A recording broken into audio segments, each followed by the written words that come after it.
So yon mga tuds, good day sa inyo. So sa video na to, ayusin natin tong CBR ko kahit wala naman siyang sira.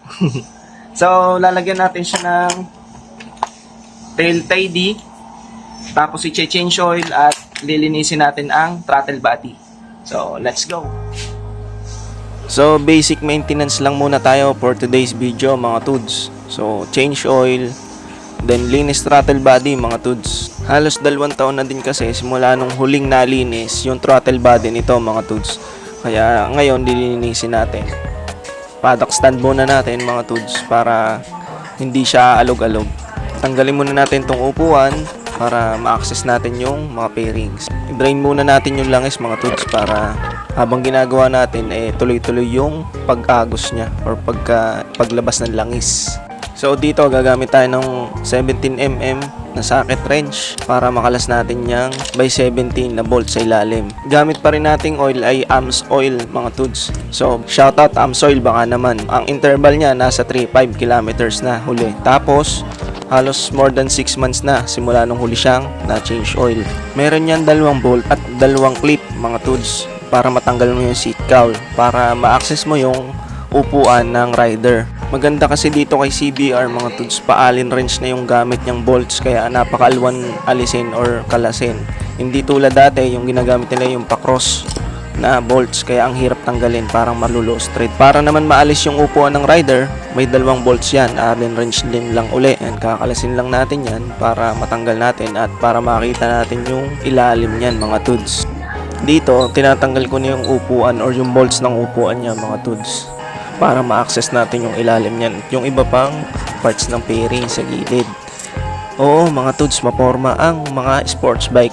Kaya lang ang pinakamahirap or isa sa mga pinakamahirap na gawin sa kanya ay yung pagtatanggal ng fairings. Syempre kailangan nating ingatan yan kasi madaling maputol yung mga clip ng mga plastic parts niyan mga tuds. Pero mga tuds, kung tutusin, simple pa nga itong mga bolts or yung mga clips ng fairings ng CBR 150 kung ikukumpara nyo sa mga ibang modelo ng motor mga tuds. Dito naman sa bandang ilalim mga tuds, makikita nyo yung kanyang engine guard. Ito yung isa sa pinakaunang accessories na binili ko para dito sa motor na to, para safe yung makina, iwas talsik sa bato or iwas butas mga tuds. Kaya lang ang kapalit, mahirap siyang kalasin and mahirap siyang linisin mga tuds kasi hindi mo ma-access yung gitna or yung pinaka head at block doon sa may tambutso mga tuds. May 2 screw yan mga tuds. So after mo matanggal yan, susunod mo naman itong bolt sa may radiator niya mga tuds. Pagkatapos mo naman tanggalin yung mga bolts, ayun lang, matatanggal mo na siya mga tuds. Ingat lang kasi nakakabit yan doon sa may hose or nakaklamp itong isang tornilyo diyan na kita nyo naman yung pa-cross na tornilyo dyan. Nakakabit yan doon sa hose ng radiator. Pagkatapos naman, dito naman tayo sa gilid or sa side fairings niya mga tuds. Madali lang naman yan baklasin. May rubber clip lang yan sa gilid mga tuds. At pagkatapos naman yung matanggal mga tuds, huwag nyo kakalimutan yung wire ng flasher niya. Kaya naman natin siya binuksan mga tuds para malinis din natin yung kanyang panloob or yan, yung mga chassis yan. Kitang-kita nyo naman na napakadumi. Kaya kailangan nating linisin yan. So syempre tatanggalin din natin yung kabilang fairings siya mga tuds para ma-access yung tangke at yung kanyang mga bolts sa throttle body, pati na rin doon sa air cleaner mga tuds.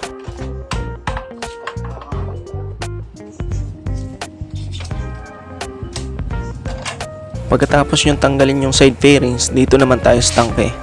Ayan yung mga bolts niya na kailangan yung tanggalin. So meron siya dyang 8 na tornilyo. Then pagkatapos nyo siyang makalag mga tuds, ma-access nyo na yung or maaangat nyo na yung kanyang tangke.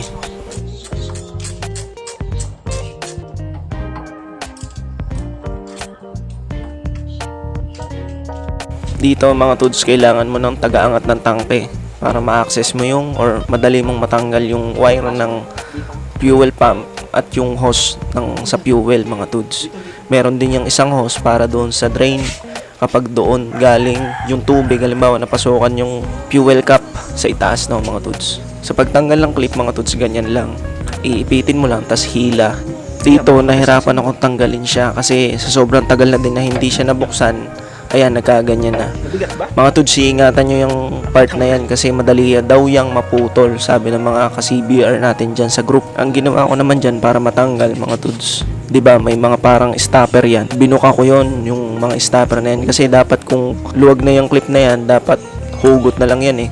Ang nangyari kasi parang napa-stack up or parang lumutong na yung mga clip or yung stopper na yun, kaya ang hirap niya tanggalin. Dito sa part na to mga tuds, natanggal ko na yung tangke, kaya dito na tayo, tatanggalin na natin tong cable sa silinyador. Sa pagtatanggal naman mga tuds, kailangan mo din tandaan kung saan mga nakatusok yung mga sensor nito, gaya ng sa TPS, yan sa TPS, tapos yung sa injector mga tuds, tapos may isa pa yung sensor na nasa may taas ng TPS, hindi ko nakalimutan ko kung anong tawag dyan. So madali naman siyang tandaan kasi iba-iba naman yung socket type niya or magkakaiba sila ng sukat. Then yung position ng pagkaka-wiring niya hindi naman mapapasuot doon sa isa or sa kabila. Bale, tatlo lang din sila. So dyan, natanggal ko na yung throttle body. So lilinisin na natin yan mga tuds. Ito, nilipat ko kasi yung camera kaya hindi na pa record. Pero may dalawang tornilyo lang yan para matanggal yung buong throttle body mga tuds. Tutuusin talaga mga tuds, mas mahirap ang kalasin yung carb type kaysa dito sa fuel injected mga tuds. Kasi kung tutusin, ayan yung throttle body niya, wala ka na dyang gasolina or gasolina kakalasin, kundi yung mga sensor lang. One way lang yan na lilinisin mo mga tuds. Yan, gumamit ako ng carb cleaner para matanggal yung mga gabok, yung mga dumi-dumi. Inuna ko muna yung labas para yung putik matanggal na mga tuds. Kasi putik-putik lang na may tutong-tutong ng kaunti yan mga tuds. So gamit yung basahan na malinis, tapos punasan nyo bago tayo mag-proceed doon sa mga sensor or sa loob. Kung makikita nyo lang talaga or malalaman nyo lang talaga na mas madali talaga tong linisin kesa sa carb type mga tuds. Kasi dito wala ka nang tatanggaling mga jettings na kukuskusin, no? Parang one way lang talaga siya. Sprayhan mo lang ng carburetor cleaner or ng throttle body cleaner nyo kung ano man yung gamit. Akala lang siguro ng iba na maselan yung mga throttle body, no? So yan, tatanggalin na natin tong sa may TPS. Kung matatanggal natin yung iba pang mga sensor dyan is mas maganda mga tuds, no? So habang kinakalas natin yung TPS, paalala ko lang mga tuds na ako ay hindi mekaniko talagang tunay. Kumbaga experience ko lang yung nagdala sa akin dito kung paano ko siya kinakalas. So basic lang naman yan kung talagang marunong kayo magkalas ng mga tornilyo. Basta kapag pahigpit, syempre pakanan. Pagka naman paluwag, syempre pakaliwa naman mga tuds. So balik tayo dito sa throttle body. So dito mga tuds, natanggal ko na yung TPS, tapos sunod naman natin tong isang sensor, no mga tuds.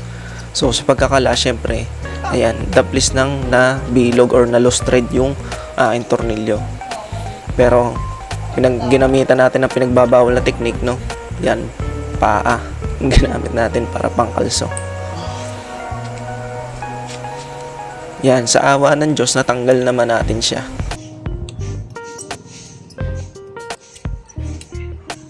So next naman natin, syempre tatanggalin na natin yan.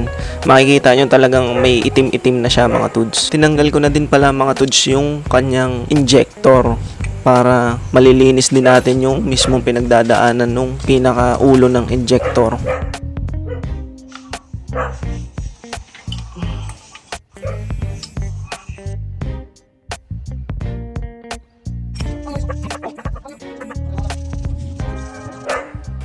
So dito mga tuds, natanggal na natin at sinimulan na natin siyang linisin.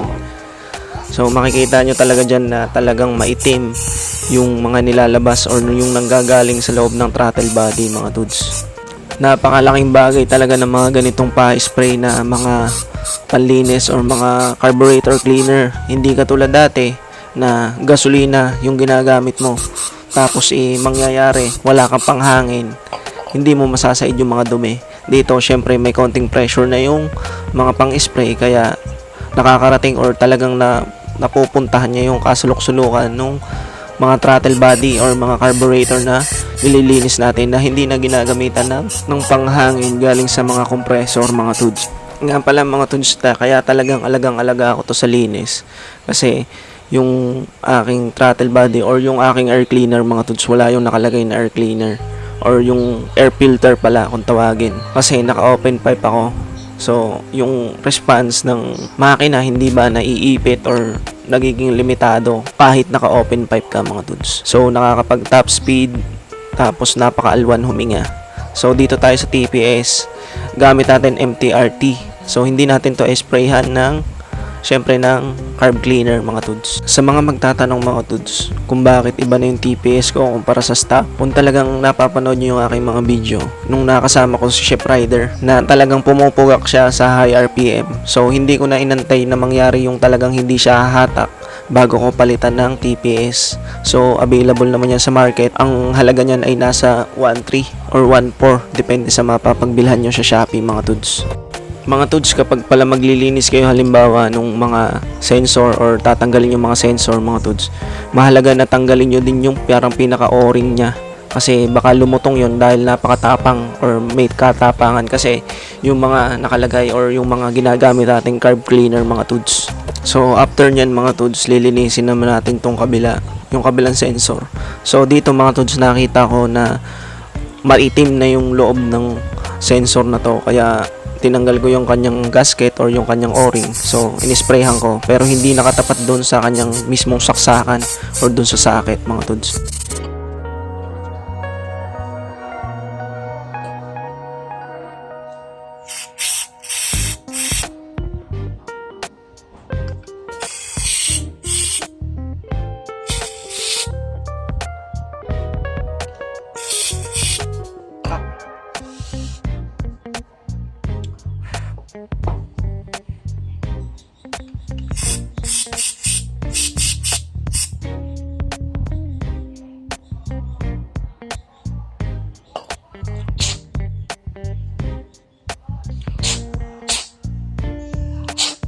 Kitang-kita nyo naman mga tuds na ginamitan natin siya ng pressure ihip.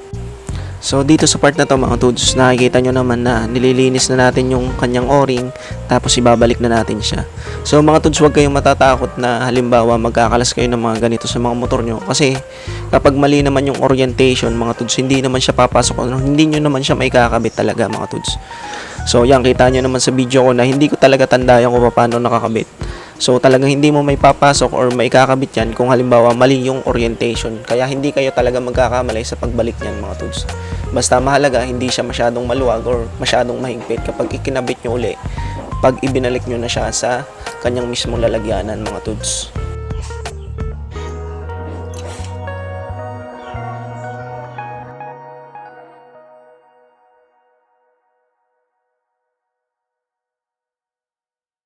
Yaman din lamang na nabuksan na natin at natanggal na natin tong kanyang mga hose, lilinisin na din natin yan mga tuds. Kahit na pure gasolina naman talaga ang dumadaloy dyan, so lilinisin lang natin kung halimbawa may napapuntang galbok. Talagang yung galbok na yan talaga kahit sa pinakasulok-sulok talagang pumupunta yan pagdating sa ating mga motor. So dito sa injector mga tuds, yan, konti lang. Hindi ko na siya ginawa yung katulad nung i-jump sa battery. Kasi mga tuds, okay naman yung injector na yan. Kaya wala nang problema sa motor. At matipid din yan mga tuds yung injector na yan. Kasi kapag ginawa nyo yung kanyang manual, kung tawagin ay manual injector cleaning, may posibilidad na mawalwal yung loob niyan mga tuds. Kaya hindi ko na ginawa yon mga tuds. Pero dun sa aking Ninja 250, ginagawa ko yun kasi talaga namang barado yun mga tuds.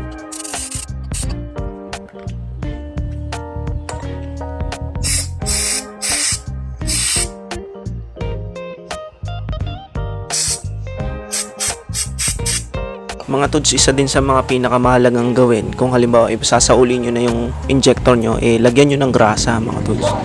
Kasi mahihirapan yan ipasok ulit dun sa mga kanyang pinagkakabitan kung walang grasa. Then ang mangyayari dyan, mawawalwal naman yung kanyang mga o-ring na nakakabit. And pag nangyari yun, magkakaproblema yung takbo ng motor nyo. So dito isasauli na natin siya sa kanyang throttle body. Tapos may o-ring yan, makikita nyo yung o-ring yan dyan sa parang pinakanguso ng injector. Yan ang nangyayari dyan, mahirap siya isuot. Kasi nga, kumbaga yan, lumabas mga tuds. Mahirapan ka talagang isuot yan kapag hindi mo nilagyan ng grasa mga tuds. Konti lang naman grasa, kumbaga malagyan lang ng konti, parang lubrication, kumbaga.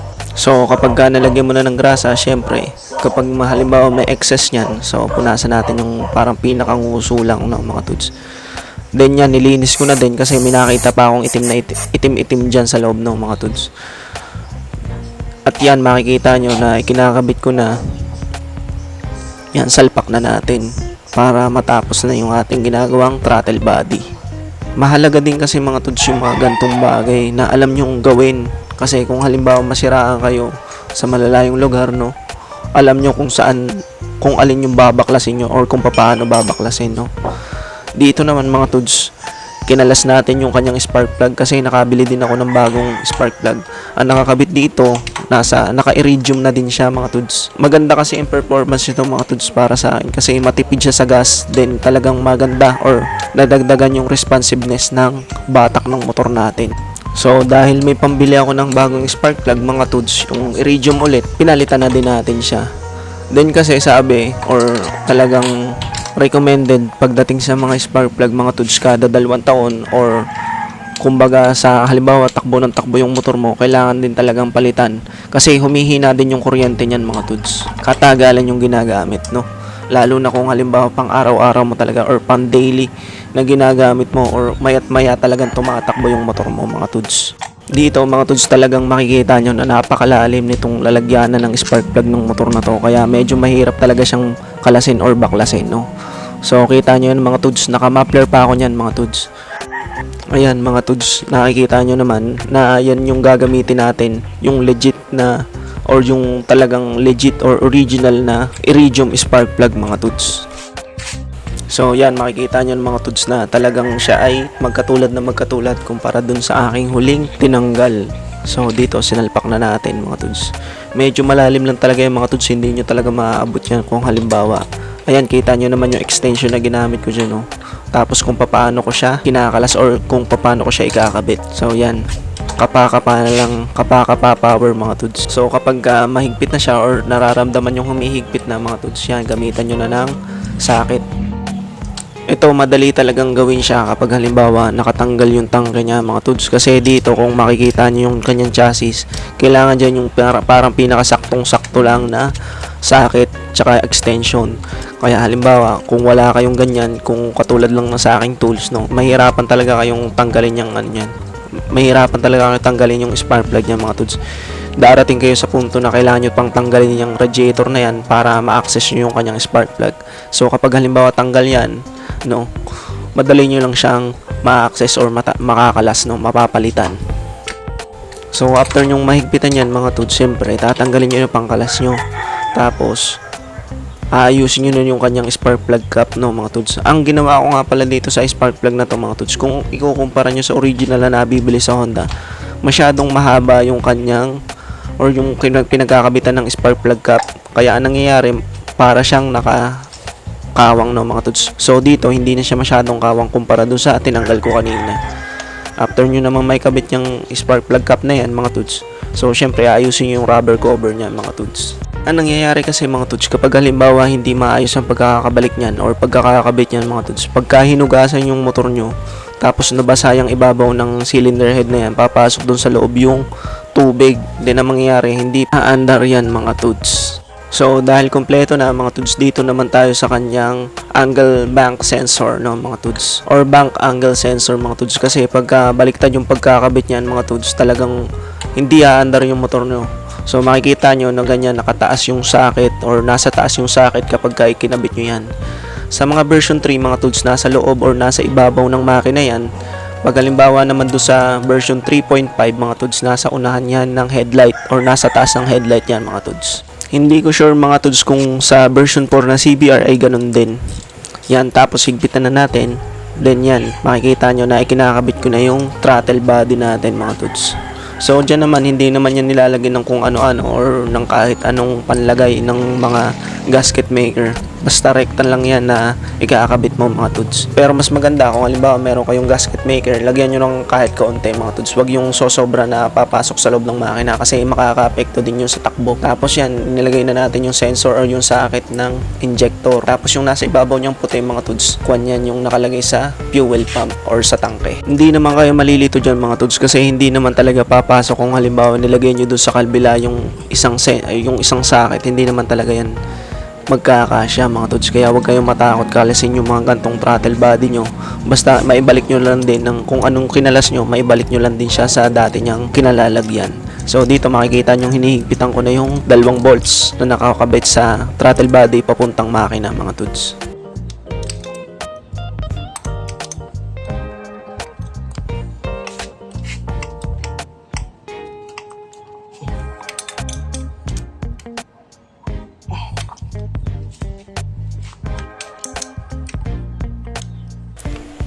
So yan ay kabit na natin mga tods. So bago natin buuin yan mga tods, lilinisin natin yung ibabaw na yan, no.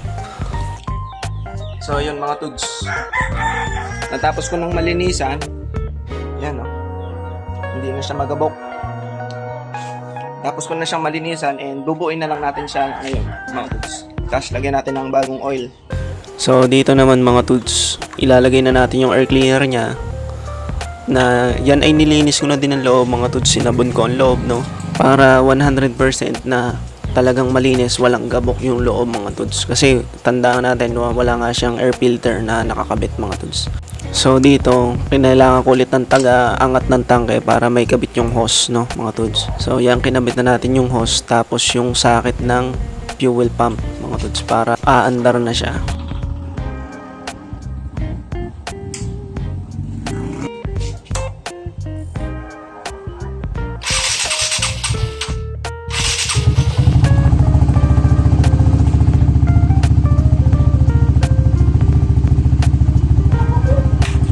So ayan, kitang-kita nyo naman na may nakakalimutan ako mga tods. So nakakalimutan ko kung ikabit yung kanyang throttle or yung throttle cable sa throttle body mga tods. Kaya ngayon, pinataas ko ulit yung tangke para mailagay mga tods. Kasi hindi kaya ng pakapakapa yan, masyadong komplikado kung ilalagay nyo.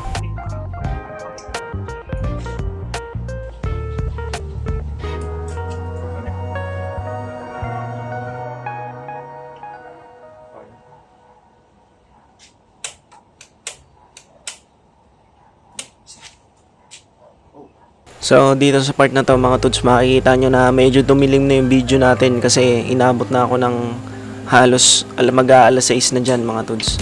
So dito ilalagay na natin yung oil natin, gamit nating oil Amsoil, no mga tods. So shoutout Amsoil baka naman. So improvise na imbudo lang yung ginamit ko dyan, no mga tods, kaya siguro mamamahal yung mga kahon or yung mga karton na ginagamit natin, no. So ginagawa din yan kahit saan na wala talagang imbudo, talagang 100% wala dyan tulo mga tods kung talagang sanay na kayong gumamit nyan. So yan, makikita nyo na isinali na natin mga tods yung Amsoil na 10W40 mga tods. Talagang solid yung oil na yan mga tods, talagang napaka smooth. Unang lagay mo pa lang dyan, halimbawa matry mo yan, unang lagay mo pa lang dyan, mararamdaman mo na nag-less vibrate na yung motor mo, tapos ang tahimik nung andar. Kaya talagang napagamit ako niyan. Tapos yan ay kahit matagal mo nang ginamit mga tods, hindi siya natutuyo or nagbabawas, no. Kaya talagang tiwalang-tiwala ako dyan sa Amsoil mga tods. So dahil nga ginabi na tayo mga tods, kinabukasan lang natin tinuloy yung pagkakabit ng pairings niya tsaka nung tail TED mga tods. So yan, pakinggan natin yung andar.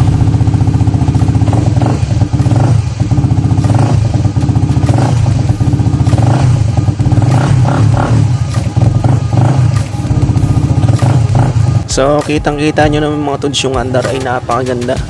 Kahit na siya ay 44 kilometers or 44,000 kilometers na yung natakbo.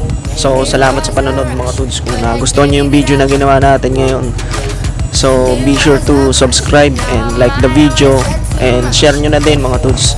Maraming salamat sa panonood and ride safe always mga tods.